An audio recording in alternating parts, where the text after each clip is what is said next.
xildhibaan Cabdirasaaq Qaar oo kamid ah xildhibaanada golaha deegaanka Burco oo xalay ka hadlay munaasabad shahaadooyin lagu guddoonsiinayay 260 arday ayaa waxa uu eedayn kulul u soo jeediyay maayirka iyo ku-xigeenkiisa oo ku sheegay inay lunsadeen lacag badan isagoo hadalka sii wata waxa kale oo xildhibaanku xusay inay nasiib darro tahay in baanka Burco uu amaahiyo lacag hore iyadoo dawladda hoose lagu leeyahay waxa kale oo xildhibaanka uu baaqay maayirka iyo ku-xigeenkiisa inay iscasilaan oo dadka xilka uga degaan waa sida uu hadalka u dhigay waxa hadaladiisii kamid ah xildhibaanka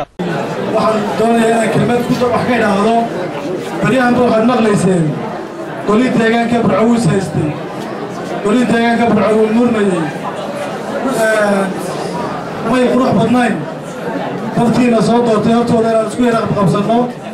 haddana waxaan doonayaa caawina yara taabto xaqiiqada iyo muranka halku salka ku hayo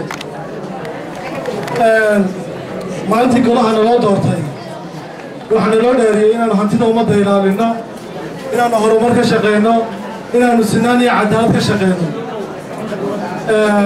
sida runtii golihii deegaanka aad doorateen annagu waxaan sii dooranay fulin maayir iyo maayir ku-xigeen baan dooranay maayir iyo maayir ku-xigeenka waxaanu u igmanay inay howlmaalmeedka dowladda hoose ay fuliyaan waxaanu u igmanay bajedka degmadu leedahay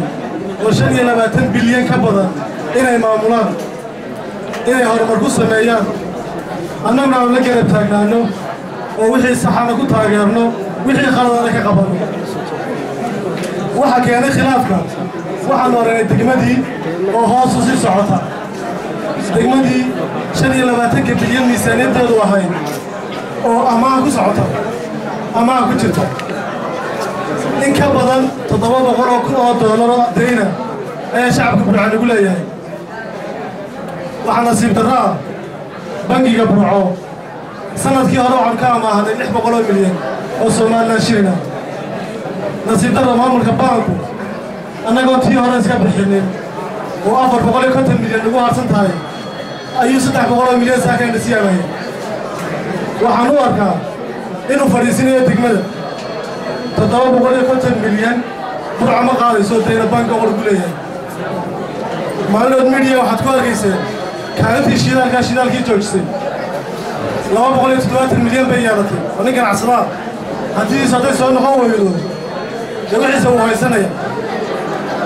saaka shirkadda isbeer barkana siin jirtay 250 milyan bay soo qortay deyna deynta lagu qiyaasay Burco lagu leeyahay 1 milyan oo dollar bay gaarsiin iska bixin kara mayso haddii ay timaadana degmadu ma soconayso waxaan ku talinaynaa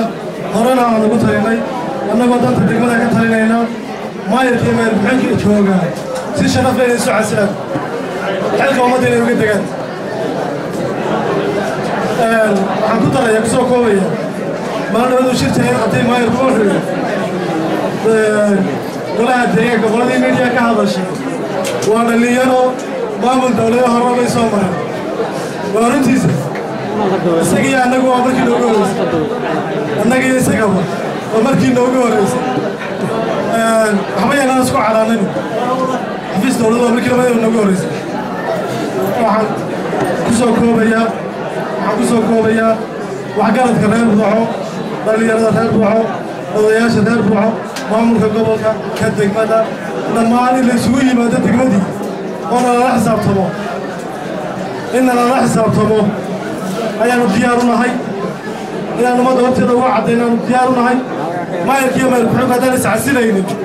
horteedaa soo fadhiisaan hanala doodaan midiya ha yimaadaan hanala doodaan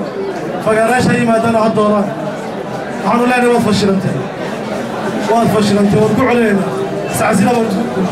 waa Khadar Cabdirasaaq Suleybaan shabakada caalamiga ee Hadwanaag News magaalada Burco.